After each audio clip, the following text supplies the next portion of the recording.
Ultimately, it's a machine language program that runs on our hardware. All those zeros and ones are what it understands. But you probably found it pretty tedious as a human being to write programs using machine code. You have to look up the opcodes and all this kind of stuff. Well, fortunately, we have something called assembly language. And assembly language was created to be just a human-readable format of machine code.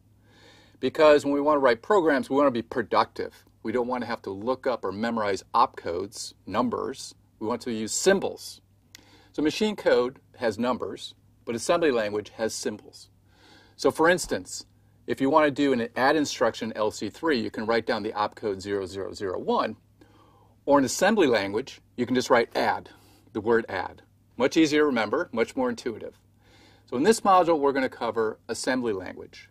And assembly language is not really another language, so to speak, as in a higher level language.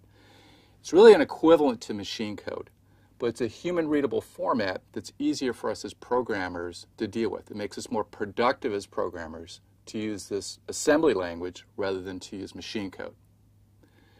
Now, what we're going to do is we're going to talk about, first of all, our character count program again. We're going to create an assembly language equivalent to that. And then we're going to act like the assembler. The assembler is a piece of software that converts, kind of like a compiler converts from a high-level language. An assembler converts from assembly language down to the machine code that ultimately runs on our hardware. So let's get into it.